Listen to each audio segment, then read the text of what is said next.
ఈరోజు కూడా చెప్తున్నా, హైపై హడావుళ్ళు, మంచి మంచి సెలబ్రేషన్స్, మంచి మంచి పండుగ వాతావరణాలు, ఈ గందరగోళాలు ఏమండి, మంచి డిగ్నిటీని మెయింటైన్ చేసే పొజిషన్స్, పరిస్థితులు, వీటిని బట్టి కొంతమంది భక్తిని అంచనా వేస్తూ ఉన్నారు. తారుమారైపోతుంది. నువ్వు హడావుడి హైపై అనుకున్న దాని దగ్గర దేని దగ్గర కూడా ఉన్నాడో లేదో డౌటే. ఇది ఏముందిలే, ఇది చాలా చిన్నది, ఇది ఏముందిలే అనుకున్న చాలా చిన్న దాని దగ్గర ఆయన కదులుతున్నాడని నీకు తెలియకపోయి ఉండొచ్చు. తెలిస్తే ధన్యుడవే, ధన్యురాలివే. ఆయన కదలిక ఎక్కడి నుంచి కదులుతున్నాడో గుర్తుపట్టాలండి. ఇశ్రాయేల్లో, యూదయలో ఉన్న వాళ్ళకి అర్థం కాల, ఎక్కడో తూర్పు దేశంలో ఉన్న జ్ఞానులకు అర్థమైంది. వచ్చి ఆయనను కనుగొని సేవించి ఆరాధించి మొక్కి వెళ్ళారు. అంతేకాదండి, గనులైన వారికి, పరిసయ్యులకి, పరిశుద్ధులని చెప్పుకునే వాళ్ళకి అందలా, గొర్రెలు కాసుకునే వాళ్ళకి అందింది వర్తమానం. అక్కడున్న స్థానికులు మొదట దర్శించిన వాళ్ళు ఎవరు ఆయన్ని? రాజుల, చక్రవర్తుల, పరిశుద్ధులని చెప్పుకుంటున్న పరిసయ్యుల, యూదుల మతాధికారుల, గొర్రెల కాపర్లు. నా ప్రియమైన దేవుని బిడ్డలారా, యేసు ప్రభు ఇలా ఈ చర్య ద్వారా ఒక మంచి పాఠాన్ని మనకిస్తున్నాడు. ఆ ఒక్క మొక్క చెప్పి నేను ప్రార్థన చేస్తా. రెండవది, అక్కడ పుట్టాడు, తర్వాత అక్కడి నుంచి ఇంట్లోకి షిఫ్ట్ చేయబడ్డాడు, ఆ తర్వాత అక్కడి నుంచి మరో ప్రాంతానికి ఐగుప్తు కొనిపోబడ్డాడు, ఆ తర్వాత మళ్ళీ నజరేతుకు తీసుకురాబడ్డాడు. నజరేతులో ఆయన పెరిగాడు. బాగుంది. ఎవరు ఊహించనది పశువుల పాక, ఎవరు ఊహించనది పశువుల తొట్టె, ఎవరు లక్ష్య పెట్టనిది, గౌరవించనిది దాన్ని ఎంచుకున్నాడు. గుర్తుపెట్టుకో, గుర్తుపెట్టుకో. దీనికి నీ జీవితానికి సంబంధం ఉంది, గుర్తుపెట్టుకో. రెండవది, ఎవ్వరు మెచ్చుకోని ఊరు నజరేతు. ఎవ్వరు మెచ్చుకోని ఊరు నజరేతు. ఎవరు ఇష్టపడింది, ఎవరు మెచ్చుకోనిది గలిలయ. గలిలయ మీద గౌరవం లేదు, నజరేతు మీద మంచి అభిప్రాయం లేదు. నతనీయులు మాటతో అర్థమవుతుంది, నజరేతు నుండి మంచిది ఏది రాదని. చిలకలూరుపేట పట్టణాన్ని గురించి ఇప్పుడు నువ్వు నెట్లో సెర్చ్ చేయి. దీని గురించి దరిద్రపు చరిత్ర వచ్చిద్దో మంచి చరిత్ర వచ్చిద్దో నువ్వు చూడు, చూసుకో. చిలకలూరుపేట పట్టణం, దాని హిస్టరీ నువ్వు కొట్టి చూడు. ఈ ఊరి గురించి మంచి చరిత్ర వచ్చిద్దో దరిద్రపు చరిత్ర వచ్చిద్దో ఇప్పుడు చూడు, అర్థమైపోయింది. అంటే కూటంలో కాలే, ఇంటికి పోయి నాకు చూసుకో. దరిద్రపు చరిత్రే వచ్చింది. కానీ నజరేతులో నుండి మంచిది వచ్చే అవకాశమే లేదు. అది పూర్తిగా పాడైపోయినది, పాడైపోయిన మనుషులతో నిండినది, పాడైపోయిన వ్యక్తులతో, వస్తువులతో నిండినది. అక్కడ నుంచి మంచిది ఏది రాదు. అనుకున్న అందరూ తేలిగ్గా మాట్లాడే నజరేతు నుంచే సర్వలోకాన్ని రక్షించే రక్షకుడు బయలుదేరాడు. అంతేనా? ఆ నజరేతుకి శాశ్వత కాల గుర్తింపునిచ్చేశాడు. చెడిపోయిన దానిలో నుంచి వచ్చాడో ఆ చెడిపోయిన దాన్ని ధన్యురాలిని చేశాడండి. అదండి నేను చెప్పే పాయింట్. ఇప్పుడు యేసయ్యని పిలిచి మనం ఆరాధించేటప్పుడు ఏమని ఆరాధిస్తాం? అప్పట్లో యేసు అనే పేరు కలిగిన వ్యక్తులు చాలామంది ఉన్నారు. బరి యేసు అని ఒకడు ఉన్నాడు. అప్పట్లో యాషువా, యెహోషువా, యాషువా, యేసు ఒకే అర్థంతో కూడిన పేర్లు. కాబట్టి ఈ పేరు గల్లోళ్ళు చాలామంది ఉన్నారు. వాళ్ళందరిలోకి మన యేసుని మనం ఎట్ట గుర్తుపట్టవచ్చు అంటే, ఈ యేసు నజరేయుడైన యేసు. నజరేతులో ఈయన తప్ప ఇంకొకళ్ళు లేడు, అది విషయం. ఇక నజరేయుడైన యేసు అంటే సిలువ వేయబడిన యేసే నీకు గుర్తు వస్తాడు, ఇంకొకడు కనపడ్డ అక్కడ. ఈ నజరేతుకి ఎంత భాగ్యం. నజరేయుడా ఎల్వి యుగాలకైనా ఆరాధ్య దైవము నీవేనని ఘనమెత్తి నీ కీర్తిని చాటెదా. దేవునికి మహిమ. యేసుతో పాటు నజరేతును కూడా పొగిడేటట్టు చేశాడు చూడండి.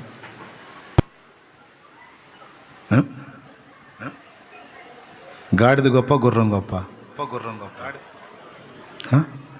రాజు ఏది కోరుకుంటాడు?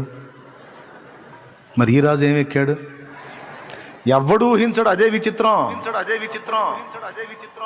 వాళ్ళ అంచనాలన్నీ తల్ల కిందులు చేసి చూపిస్తుంటాడు. అది వాళ్ళు ఏదో ఊహించుకుంటాడు, ఆయన పోయి ఆడో ఉంటాడు. ఇప్పుడు కొట్టాలి అసలు లెక్క ప్రకారం చప్పట్లు, కానీ కొంచెం డిమ్లైట్ కదా, పర్లేదు. కానీ వాళ్ళు ఎక్కడో ఊహించుకుంటారు, ఆయన పోయి ఆడో కూర్చుంటాడు. గలిలయ దాని జన్మ చరితార్థం చేశాడు. ఏ రీతి స్తుతింతునో, ఏ రీతి సేవింతునో, ఏ రీతి స్తుతింతునో, ఏ రీతి సేవింతునో, నేరములెంచని వాడా నాదు నజరేయుడా, తీరము దాటిన వాడా నాదు గలలీయుడా, నీ ప్రాణమిచ్చితివి నేను నీ వాడనో యేసువా, నా ప్రాణనాథుడా నీదు ప్రాణమిచ్చితివి నేను.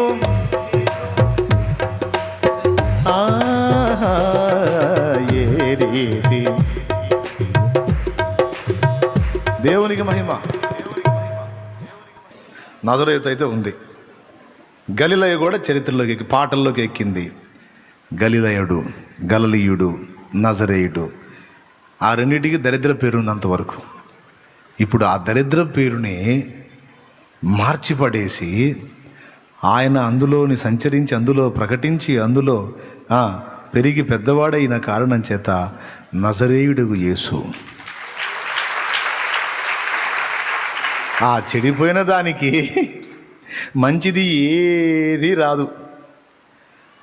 నతనీయులు చెప్పింది అదేగా, ఆ మంచిది ఏది రాదన్న దానిలో నుండి ఎంత మంచోడు వచ్చాడండి. ఎంత మంచోడు, అంత మించిన మంచోడు ఉన్నాడా? బాగుంది. పుట్టుకలో ఆశ్చర్యం, పుట్టిన స్థలంలో ఆశ్చర్యం, పెరిగిన ఊరిలో ఆశ్చర్యం, ఎక్కిన వాహనం.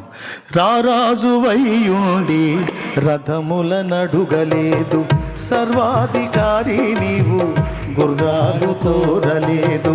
రారాజు వయ్యుండి రథముల నడుగలేదు, సర్వాధికారి నీవు గుర్రాలు కోరలేదు. ఏ రాజు కోరని చిన్నగాడిద పిల్లను,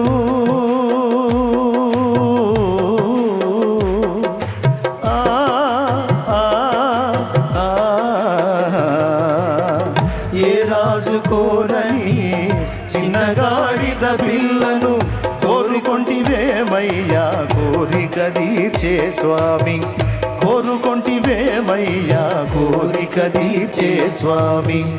ఎవరు కోరని చిన్నగాడిద పిల్లను ఎన్నుకొంటివయ్యా నీవు యేసయ్యా. విడుదల చేయాలంటూ విలువను ఇవ్వాలంటూ కోరుకొంటివయ్యా నీవు కరుణామయా, కోరుకొంటివయ్యా నీవు కరుణామయా. దేవునికి మహిమ. దేవుని కార్యాల్లోని విచిత్రం ఇది. ఇప్పుడు వరుసగా చెప్పుకుందాం. మొట్టమొదటిది పుట్టిన స్థలం, ఎవడు ఊహించని స్థలం. పెరిగిన ఊరు, ఎవరు ఇష్టపడని స్థలం. ఎక్కిన వాహనం, ఎక్కిన వాహనం అండి ఎవడు ఇష్టపడని రాజులు ఎవరు? గుర్రాలు, రథాలు. గాడిద. మన భారతీయ సంస్కృతిలో గాడిదనెక్కి ఊరేగించటం అవమానం. గాడిదనెక్కించి ఊరేగించటం అవమానం. వింత. వదిలే. సరే, ఈయన ఈ పనులు ఎట్లా చేశాడా? ఆయన పిలుచుకున్న వాళ్ళు కూడా చూడండి. ఆయన పిలుచుకున్న వాళ్ళు ఒక్కడూ మంచోడు లేడు. అందరూ చెంచలేషులే.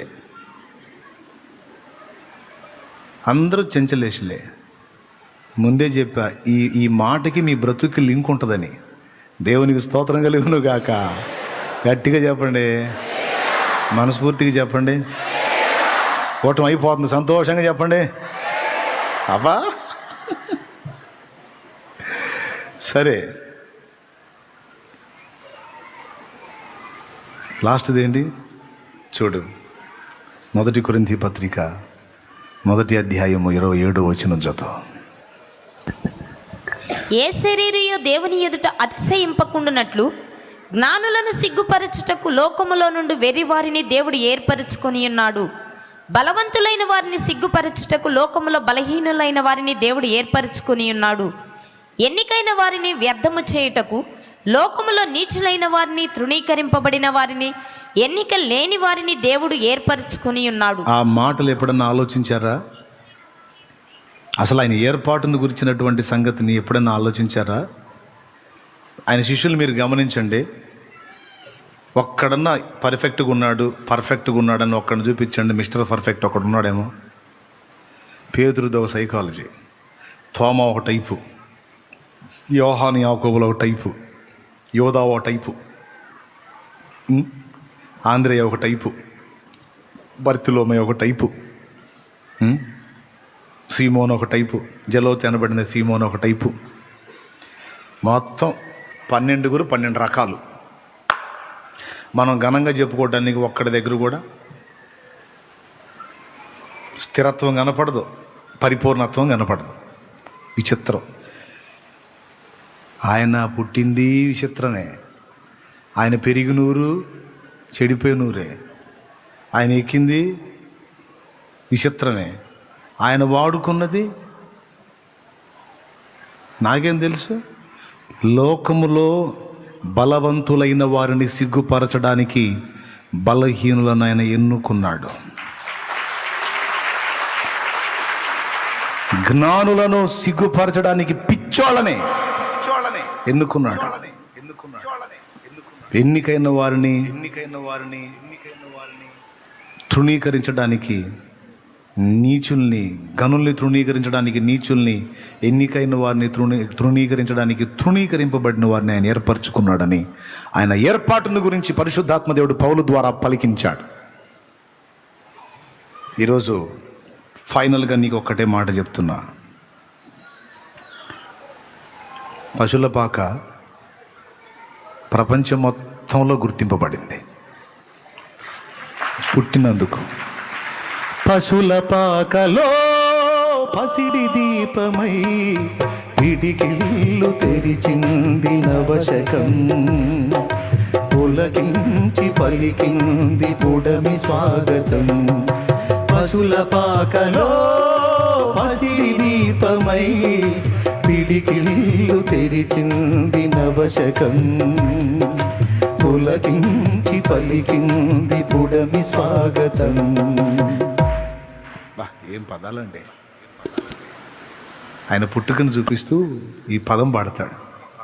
పశువుల పాకలో పసిడి దీపం అంటే బంగారు దీపమై పిడికిళ్ళు తెరిచింది నవశకం. అంటే తల్లి గర్భం నుంచి వచ్చేటప్పుడు ఎట్టుంటాడు శిశువు? పుట్టిన వెంటనే ఆయన వచ్చినప్పుడు పుడమి అంటే భూమి పులకించి స్వాగతం పలికిందంట. రాయ్యా రక్షకుడా, నీ ఆగమనం కోసమే చూస్తున్నాను రా. జగమేలు రాజు రాక జన జీవితాల వెలుగు రేఖ.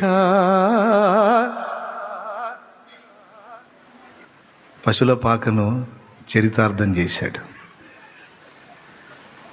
కుడితి తొట్టికి ధన్యతనిచ్చాడు. ఇప్పుడు మీరు చూడండి, ప్రపంచం మొత్తం పెద్ద పెద్ద మందిరాలు మంటపాలు ఏం కట్టరు. అందరూ పశువుల కష్టం, కుడితి తొట్టి. ఏందండి ఏమన్నా పెద్ద పెద్ద కోటలా లేకపోతే భవంతులా? మళ్ళీ ఏమన్నా ఒక దేశం వాళ్ళు చేస్తారా ఈ పని? ఓ రాష్ట్రం వాళ్ళు చేస్తారా? ఓ ప్రాంతం వాళ్ళు చేస్తారు? నో, ప్రపంచ జనాభాలో 60% మంది.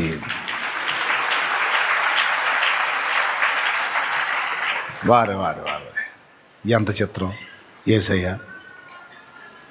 నువ్వు ఎక్కడ అడుగు పెడితే అక్కడ మారిపోయానే. దాని విలువలు మారిపోయాయి కదా, దాని విలువలు తారుమారైపోయాయి కదా. ఎంత చిత్రం. సరే వదిలేయండి. నజరేతులో పెరిగాడు, అప్పటిదాకా దరిద్రపు చరిత్ర. కానీ యేసును నజరేతు తనలో ఉండనిచ్చింది, యేసును తనలో పెరగనిచ్చింది. కథం, నజరేతు చరిత్రే మారిపోయింది. గాడిద ఆయన తన మీద ఎక్కనిచ్చింది, దాని విలువ మారిపోయింది. అప్పటిదాకా దాని వీపు మీద వేసే బట్టల మూటలు ఇప్పుడు దాని కాళ్ళ కింద పరవటం మొదలు. ఆయన దాని మీద ఉన్నాడు కదా, దాని కాళ్ళ కిందకు వచ్చేసినాయి. వాస్తవంగా ఎక్కడెక్కడ బట్టలన్నీ మూటలు కట్టి దాన్ని వీపుని వేసి వెయ్యి బెత్తంతో బాదుకుంటూ పోయే గాడిద యేసు ఎక్కి కూర్చున్నాడు. అప్పటిదాకా అది మోస్తున్న ఆ బరువులు ఏవైతేనని కాళ్ళ కిందకు వచ్చేసినాయి. అప్పటిదాకా ఏ భారం మోసిందో ఆ భారాన్ని పక్కన పెట్టేసి యేసు భారాన్ని ఎప్పుడైతే ఎత్తుకుందో గాడిద, అప్పటిదాకా దానికి బరువుగా ఉన్నవన్నీ దాని కాళ్ళ కింద వచ్చినాయి. ఇప్పుడు నీకు అర్థం అవ్వాలి మ్యాటర్, అందులోని ఆంతర్యం నీకు అర్థం కావాలి. ఎన్నో పాప భారాలతో అడుగు తీసి అడుగు వేయలేక అల్లాడుతున్నావో మనిషి, యేసుని కాస్త పైన కూర్చొనివయా, కాస్త నీలో ఆయనకి అంత చోటు ఇవ్వయా, ఆయన మాటకి ఆయనకి కొంచెం అవకాశం ఇవ్వయా. నీ మీద భారంగా ఉన్నవన్నీ నీ కాళ్ళ కిందకు వస్తాయి. కాస్త అవకాశం ఇవ్వమ్మా, కాస్త అవకాశం ఇవ్వమ్మా, నీ చరిత్ర మారిపోయిద్ది. ఇప్పటిదాకా నీకున్న దరిద్ర సాక్ష్యం అంతా పోయి ఆశీర్వాదకరమైన సాక్ష్యం నీ జీవితంలో ప్రారంభమైంది.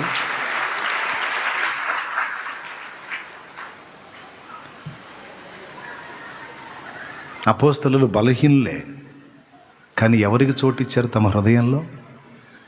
బలహీనులైన ఆ మనుషులు బలవంతుడైన యేసుకు చోటిచ్చారు. చరిత్ర పుటల్లో వారు నిలిచారు. యేసయ్య గురించి ఎంత మాట్లాడుకుంటామో అపోస్తలుల గురించి అంతే మాట్లాడుకుంటాం. ఎందుకు? మారిపోయింది, విలువలు మార్చి పడేశాడు. నజరేతులోంచి మంచిది ఏదైనా రాగలదా అని నతనీయులు అడిగితే ఫిలిప్పు సమాధానం, వచ్చి చూడు. ఇప్పటిదాకా రాలేదు, ఇప్పుడే వచ్చింది. ఇక నజరేతు పేరు మారిపోయింది. చిలకలూరిపేటలో మంచిది ఏదన్నా వచ్చిద్దా? చిలకలూరిపేట నుంచి మంచిది ఏదన్నా రాగలదా? వచ్చి చూడు, తండ్రి సన్నిధి ఉంది. దేవునికి స్తోత్రం కలుగును గాక. హల్లెలూయా, హల్లెలూయా. ఈ ఊరు పెద్దగా గుర్తింపు లేని ఊరు. ఒకవేళ ఉన్న చెడిపోయిన చరిత్ర కలిగిన ఈ ఊరిని ఈరోజు ప్రపంచవ్యాప్తంగా తెలుగు క్రైస్తవ్యం మొత్తానికి అన్యజనులు కూడా యేసును బట్టే పరిచయం చేశాడు. ధన్యకరమైన పేరు. చుట్టుపక్కల పల్లెటూళ్ళ నుంచి ఒక ఆడపిల్ల చిలకలూరిపేట పట్టణానికి రావాలనుకో, సింగిల్గా ఒక ఆడపిల్ల చిలకలూరిపేట పట్టణానికి బయలుదేరితే ఖచ్చితంగా ఆ గ్రామం అనుకునేది ఏంటో తెలుసా? ఏ పాపం చేయటానికో ఆ పేటకు పోతుంది. అది దీని పేరు. ఈరోజు ఆటోలు వేసుకొని, జీబులు వేసుకొని, కార్లు వేసుకొని, బళ్ళు వేసుకొని, ట్రాక్టర్లు వేసుకొని, అవి వేసుకొని, ఇవి వేసుకొని బయలుదేరుతుంటే, అమ్మా ఏసై దగ్గరికా? ఏసై దగ్గరికా? చలో చలో చలో, హల్లెలూయా. ఏసయ్యా, నీకింత స్థానం ఇస్తే మార్చి పడేస్తావు కదయ్యా వాతావరణాన్ని. జీవితాల్లో ఇంత చోటు ఇస్తే ఎంత గొప్ప విలువనిస్తావయ్యా. ఇది నిజమా అబద్ధమా మీరు చెప్పండి. ఇప్పుడు మనం చదువుకున్నటువంటి చరిత్ర అంతటిలో మీకేమర్థమైంది? ఆకాశ మహాకాశాలు పట్టజాలంత పెద్ద దేవుడు నీకోసమే భూమి మీదకి వచ్చాడు, నీకోసమే పుట్టాడు. ఇప్పుడు వెంటనే మీరు నాకెళ్ళదో రకంగా చూడకండి. పెద్ద నా కోసమే పుట్టాడు అంటే ఇటు చెబుతున్నాడు. ఎంతమంది కోసం కాదా, నా కోసమేనా అనకండి. నేను చెబుతున్నా నీ కోసమే. అదేందన్నా మరి ఎంతమంది? నేను చెప్పనా, వీళ్ళందరూ ఎవ్వరు లేకుండా నువ్వు ఒక్కడివే ఉండి, నువ్వు ఒక్కతివే ఉండి, ఈ సృష్టిలో ఇంకెవరు లేకుండా నువ్వు ఒక్కతివే ఉండి నువ్వు పాపంలో పడ్డా నీకోసం కూడా ఆయన ఇంతే చేస్తాడు.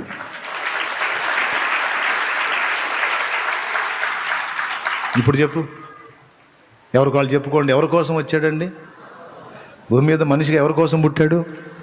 ఎవరి కోసం అన్ని బాధలు పడ్డాడు? ఎవరి కోసం చనిపోయి తిరిగి లేచాడు? ఎక్కడ స్థానం అడుగుతున్నాడు?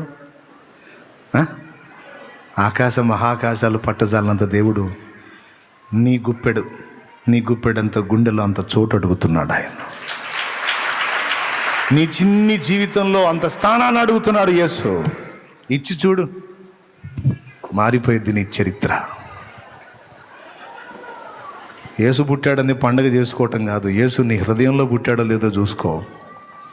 యేసు నీ హృదయంలో పుడితే నీ చరిత్ర విప్లవాత్మకంగా మారి తీరుతుంది. ఖచ్చితంగా తారుమారు అయ్యే ఉంటుంది అది. యేసు దగ్గరకు వస్తున్నా కూడా నీ జీవితంలో ఇంకా మార్పులు సంభవించలేదు అంటే ఇంకా సరిగా కనెక్ట్ కాల. నువ్వు యేసుతో ఉన్నావు కానీ యేసుని నీలోనికి రానిలా. కనీసం ఈరోజు ఈ క్రిస్మస్ వేళ ఇకనైనా యేసుకు నీలోనికి రావడానికి అవకాశం ఇస్తే ఈ రోజు నుంచి నీకు, ఇందాక కొన్నిటిని గురించి చెప్పా కదా, నజరేతు చరిత్రను మార్చిపడేశాడని. అపోస్తలలో బలహీనమైన అపోస్తల చరిత్ర మార్చేశాడు. గాడిద మీద ఎక్కి కూర్చొని పైన ఉన్న బరువు దాని కాళ్ళ కిందకు వచ్చేటట్టు చేశాడు. ఈరోజు నీవు మోస్తున్న బరువులను కూడా నీ పాదాల కింద పెట్టగలడు ఆయన. నీ ఇల్లు, నీ కుటుంబం, నీ సమాజం, నీ వారు, నువ్వెంతో ప్రేమించేవారు నిన్ను నానా మాటలు అంటుండొచ్చు. లోకంలో ఫలానోళ్ళు బతుకుతున్నారు, నువ్వు బతుకుతున్నావు, నీదొక బతికేనా? సావరాదు, సావచ్చుగా, నువ్వు సస్యపోయిద్దిగా. ఎందుకు నువ్వు నీలాంటి బతకటం, నీలాంటిది బతకటం? నీచమైన బతుకుతున్నావు, దరిద్ర బ్రతుకుతున్నావు. నీది ఒక బ్రతికేనా అని నిన్ను నానా మాటలు అంటుండొచ్చు, అన్నీ ఉండొచ్చు. ఇంతకుముందు ఆ మాటలు నువ్వు పడుండొచ్చు, లేదా ఇప్పటికీ ఆ మాటలు పడుతూనే ఉంటుండొచ్చు. వాళ్ళు అంటాం కాదు కానీ కొన్ని నా చేష్టలు కూడా అంతే ఉన్నాయని కూడా నువ్వు అనుకుంటుండొచ్చు. నీకు నేను శుభవార్త చెప్తున్నాను, నీ జీవితాన్ని యేసయ్యకి ఇవ్వగలవా? ఇన్ని మాటలు, ఇన్ని అవమానాలు, ఇన్ని ఘోరమైన పరిస్థితులు ఎదుర్కొన్న నీవు నీ చిన్ని హృదయంలో ఆయనకు చోటు ఇవ్వగలవా? ఆయన మాట ఇకనైనా వినగలవా? విని చూడు, చోటు ఇచ్చి చూడు, చెప్పినట్టు లోబడి చూడు. 4 విషయాలు చెప్పాను నేను. ఈ 4 చరిత్ర పుటల్లో నిలిచినట్టు. నంబర్ 1 పశువుల తొట్టె, నంబర్ 2 నజరేతు, నంబర్ 3 గాడిద, నంబర్ 4 అపోస్తలులు. ఈ 4 ప్రపంచ జనాభాలో 60% మందికి బాగా గుర్తింపు వచ్చేసినాయి అన్నమాట, ఘనతకెక్కినాయి. ఒకప్పుడు నేను యేసుప్రభుని ఎరక్క ముందు గాడిద కనపడితే ఒక చులకన భావం ఉండేది నాకు. ఇప్పుడు గాడిద కనపడితే వెంటనే ఆయన గుర్తొస్తున్నాడు. ఎందుకంటే అబ్బా దీనిది ఎంత ధన్యకరమైన జన్మ అని. ఈరోజు నీ గురించి చెప్తున్నాను నేను. యేసుకు నిజంగా నువ్వు హృదయపూర్వకంగా నీ జీవితంలో అవకాశం ఇచ్చావా? ఆయన మాటకు లోబడ్డావా? యేసు నీలో పుట్టాడా? ఇంతకు నువ్వు క్రీస్తులో పుట్టావా? క్రీస్తునందు క్రొత్త జన్మ ఎత్తావా? క్రొత్త జన్మ ఎత్తావు సరే, వాక్యమై ఉన్న క్రీస్తుకు నీ హృదయంలో విలువనిచ్చి ఆయన వాక్యం చొప్పున బ్రతకాలని గట్టి తీర్మానంతో అడుగులేస్తున్నావా? లేకపోతే నీ సొంత చిత్తంలోనే ప్రయాణం చేస్తున్నావా? మార్చుకో. కనీసం ఇక నుంచి ఈ క్రిస్మస్ శుభారంభం నుంచి అయినా దేవుని మాటకు లోబట్టడానికి ఒక మంచి తీర్మానం చేయి. కొన్ని నువ్వు నెరవేర్చని వాక్యాలు ఉన్నాయి. పోయిన క్రిస్మస్ నుంచి ఈ క్రిస్మస్ మధ్యలో నువ్వు చేసిన తీర్మానాలు కొన్ని, రద్దయిపోయిన తీర్మానాలు కొన్ని ఉన్నాయి. ఈసారి రద్దు కావటానికి వీల్లేదు, నెరవేరాలి. నువ్వు నెరవేర్చని వచనాలు కొన్ని ఉన్నాయి. నువ్వు దాటిపోయిన వచనాలు కొన్ని ఉన్నాయి. నువ్వు మీరి పాపం చేసిన వచనాలు కొన్ని ఉన్నాయి. వాటి విషయంలో క్షమాపణ కోరుకొని ఇక నుంచి అన్న వచనాలు నీ జీవితంలో అక్షరాల నెరవేరడానికి నువ్వు నడుం కట్టాలి. రక్షణ పొందిన బిడ్డ నడుం కట్టాలి. ఏ వచనాలు నువ్వు నెరవేర్చకుండా దాటి పొరపాట్లు చేశావో నువ్వు సరిదిద్దుకొని సరిచూసుకొని తిరిగి ఆ వాక్యం దగ్గరకు వచ్చి ఆ హద్దుల్లో నిలబడాలి.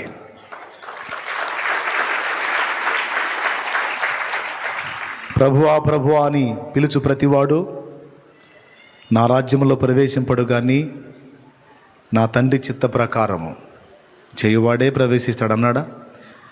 నా మాటను లక్ష్యపెట్టని మీరు ప్రభువా ప్రభువా అని నన్ను పిలుచుట ఎందుకు అన్నాడు. ప్రభువా ప్రభువా అంటారు, నేను చెప్పిన మాటకేమో లోబడరు. నా మాటల్ని మీరి బ్రతుకుతారు. మీ మంచి కోసమే కదా చెప్తున్నాను, మీ క్షేమం కోసమే కదా. మీరు నన్ను ప్రభువా అని పిలిస్తే నేనేదో సంబరపడతాను అనుకుంటున్నారేమో. నా మాట వినుండరా అని పిలుస్తున్నాడు. కాబట్టి గతించిన సంవత్సరాల్లో మనం మాటలు మీరి బ్రతికాం. మళ్ళా హద్దుల్లోకి వద్దాం. దేవుని మాటల అదుపాజ్ఞల్లో బ్రతకడానికి మనల్ని మనం ఆయనకి అప్పగించుకుందాం. బలమిమ్మని ఆయన అడుగుదాం ఈవేళ. ఇది రక్షణ పొందిన వాళ్ళకి. రక్షణ ఇంకా పొందిన వాళ్ళకి నీ ఇష్టం. మరి యేసు లోకంలో పుట్టాడు. నీకు ఒరిగింది ఏముంది? నీలో పుట్టాలి. మొదటిది నువ్వు ఆయనలో జన్మించాలి.